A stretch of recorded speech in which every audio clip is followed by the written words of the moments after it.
Hey everyone, welcome back to my channel. So it's been a long time because we've been busy for our upcoming competition tour next month. And by the way, my name is Yan, and to those of you who are new here, I am an ex makeup artist turned into a full-time virtual assistant. So for today's video, we are going to our rehearsal in preparation once again for our tour next month. So we barely have, I think, 3 weeks. So basically, every weekend lang naman yung rehearsal. And on the 1st of Feb, we are going to do our send-off concert. So I would also like to invite you guys here. If you're watching, please send me a message in Facebook, Instagram, or TikTok. I've posted everything there. If you wanted to buy your tickets for our send-off concert on the 1st of February. So for today, I'm just gonna do my makeup on our way to our rehearsal sa St. Rita. So, yep. Yeah, so this will be just real quick because this is just my everyday makeup look. Sa pagmumol, sa pagpunta sa rehearsal, kung saan man. So, ayun. So, I usually start by prepping my skin because I had a huge breakout, guys. So, it's very important for you to prep your skin, especially if you're doing makeup. Para din kapit yung makeup and it will last for like a whole day. Especially if you're like me na, you know, performer. And kailangan lagi naka-makeup. Charis, hindi naman. So, what I usually use is this one. It's Jamilan. I got this from TikTok. Pero silang bundle sale na may kasamang setting spray. I'm not sure of the price. Parang 300 plus pesos. And then I got this brush kit from a friend of mine. Nirigalo sa akin ng birthday ko. So, this is, by the way, a cushion. So, it's like a foundation into a cushion. So, gamit na gamit siya. Tignan nyo naman.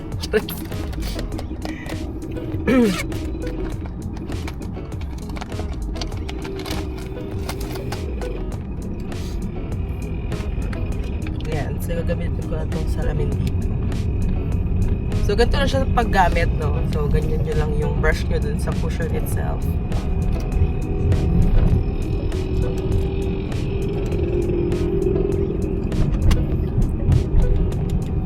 Actually, effect mag-makeup sa kotse kasi may natural light. Ayan.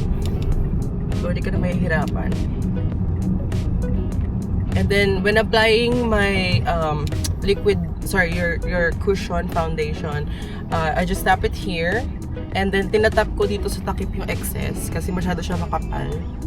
Para hindi siya ganun kapakak sa mukha mo since everyday makeup lang naman yung gagawin natin.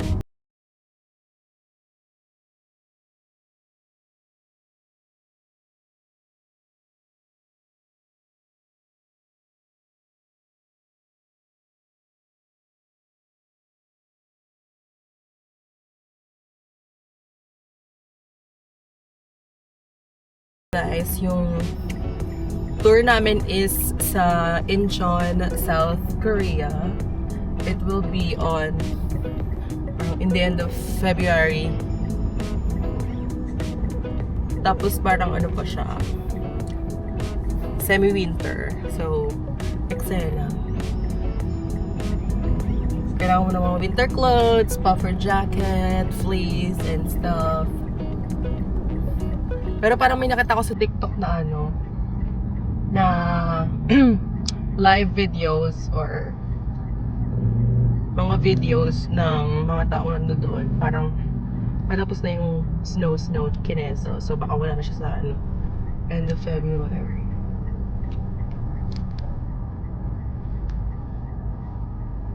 And by the way, later we'll be having our dress rehearsal. So, pag-heels din ang bakla. Ganon.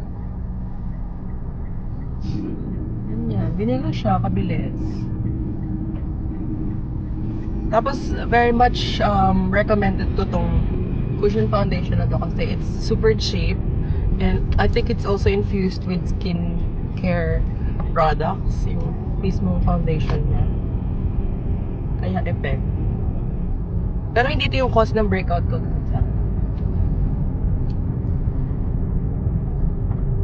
Sabi ng derma, hormones daw.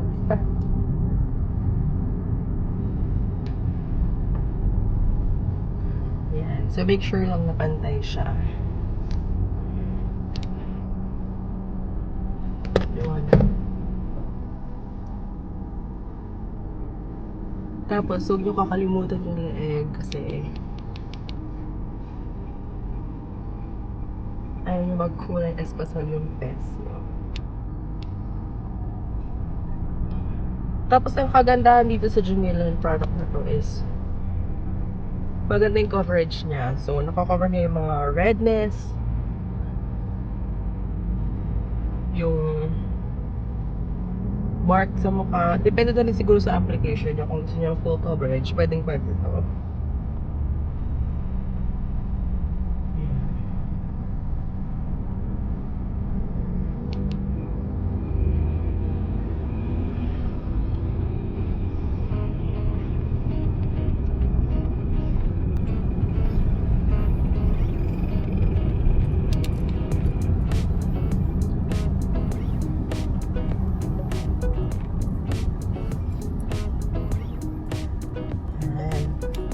Perfect na.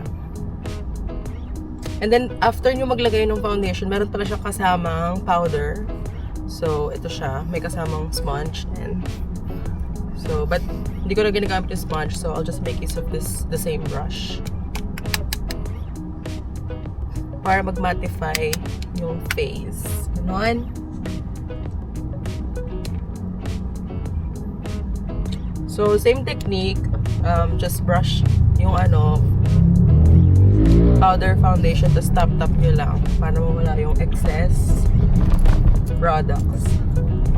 Pero pag in-apply nyo siya, hindi ganun kakapal.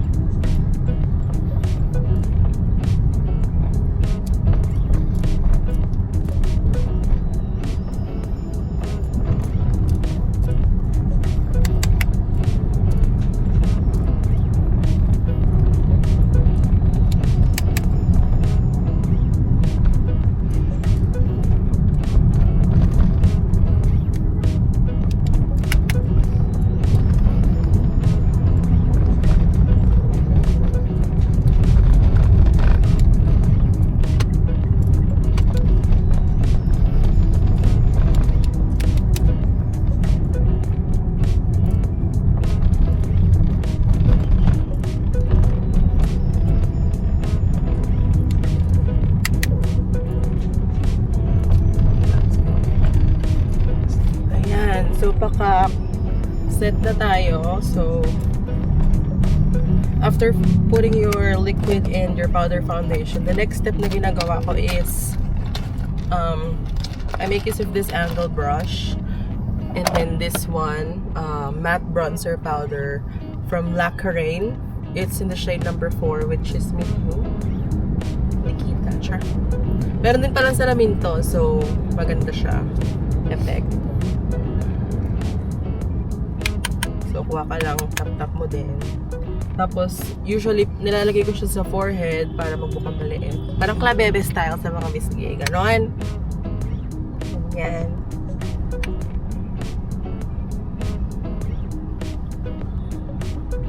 So, depende naman sa pes nyo yan. Pero kasi, dati, gumagamit ako ng minoxidil, if you're aware of that.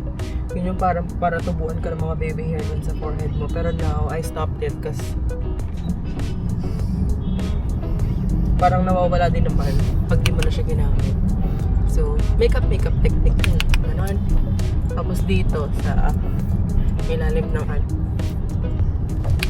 sa jaw mo. And also, sa contour dito sa may pisngi.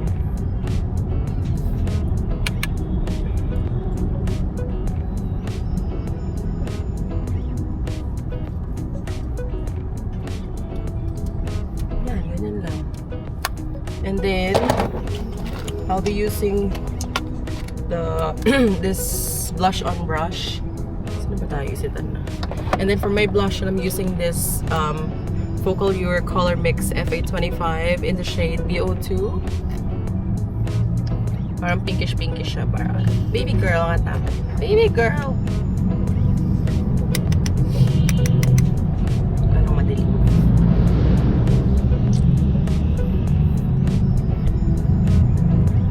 So, dito nyo lang siya apply sa my cheekbone. Actually, one technique na ginagawa ko minsan is nagsismile. Tapos, sa taas nitong cheeks, yun yung paglalagay nyo ng blush. Tapos, tap lang din.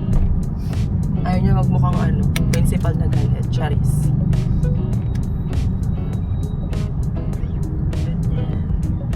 Tapos, after nyan, if na-realize nyo na medyo makapal yung paglalagay ng blush on, pwede kayo bumalik sa foundation nyo, sa powder. Jamilan. Char. Jamilan, baka naman. Yan.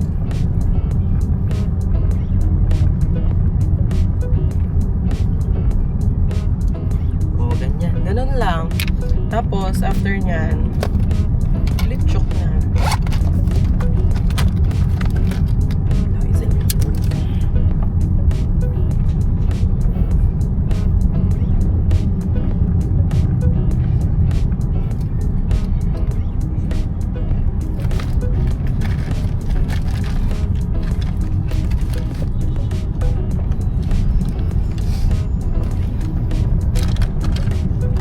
So for my lipstick, what I'm using is this matte liquid lipstick LTD from Ever Belena in the shade Moody Merlot. This one. Unfortunately, hindi siya transfer proof. Ayan, ganyan.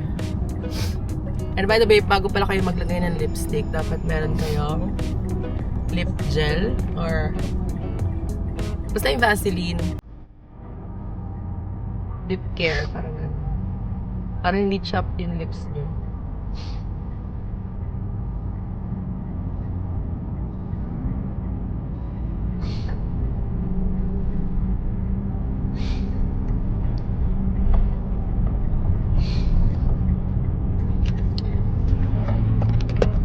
Ayan, so that's how basically I do my usual everyday makeup look. Going to rehearsals, going to mall, kung saan-saan. So if you guys would like to try the products that I used, I'm gonna put them down below in the comment section or dito sa description. And if you also would like for me to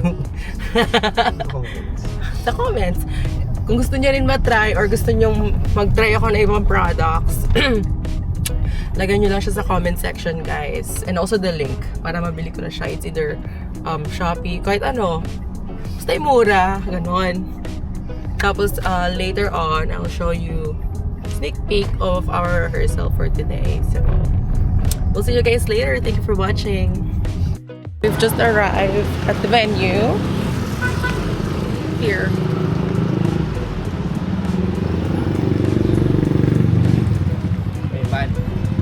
Huh? Hi. Hi po, sister. Sister na siya.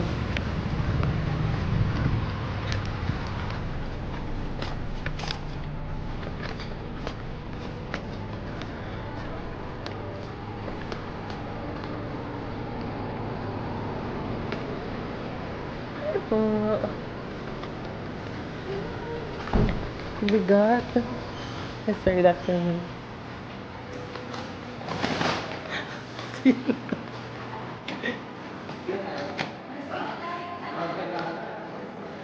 Hi! Ayun guys. I'm the first one here, so uwi na. Uwi na kami. Resibo. Resibo na si ate. At saka si mother. Si mother. Guys, sa Benjola. And pupuntahan namin yung bagong Starbucks dito. Kasi parang matagal-tagal na rin na hindi kami nakapunta dito. And meron na palang bagong Starbucks coffee shop. Dito sa, ano tawag dito, Ben? Lagarda, Chururut. University Square. Yan. Ayun. Hindi pa kita. Wala kasing zoom dito eh. So, ano? Ayan. Tara! natin kung maganda siya. Wait, nasa yung Google po? Hi, sir.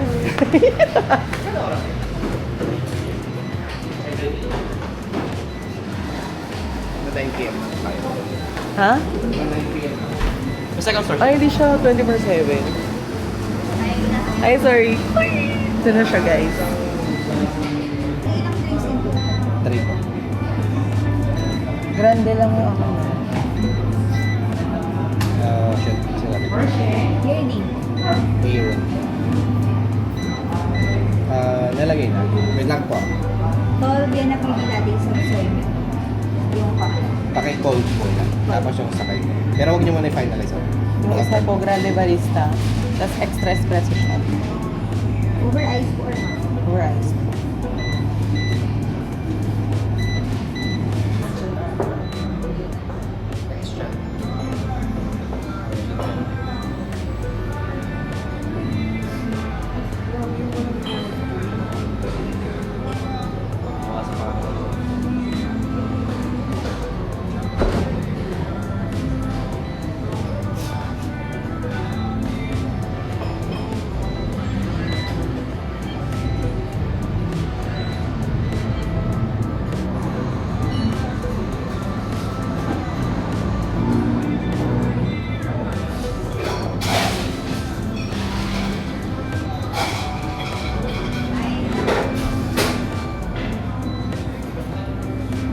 Mga mukha lang hindi pa nakakapag-fill out ng Google Form. Uwi na kami. Hindi! So ito ang POV natin. Nasa Menjola tayo ngayon.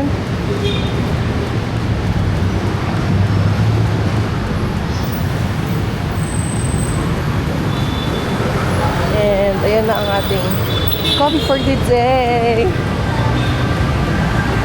Ito na, di ba? Sa mga pasaway, kahit naka-red, chart.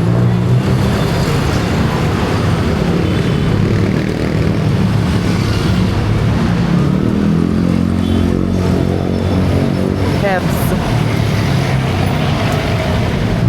Ang init!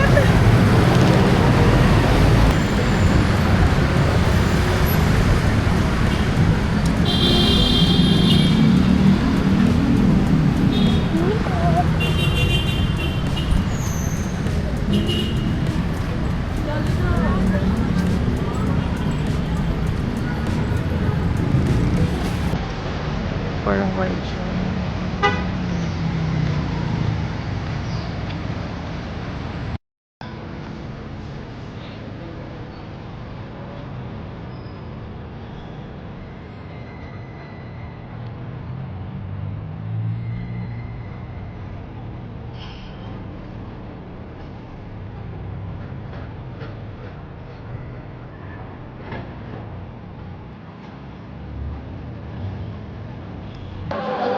Hello. A day in the life of a kurista. So, of course, twice a week. This is our second day of the week. So, katatapos lang namin mag-meeting para sa aming Korea tour. Doon na kayo ng concert namin. Sige na, para may pera kami. Sabi natin yan, mag-video daw ako ng mga clips. Ano ba yan? Wala naman ako lipstick.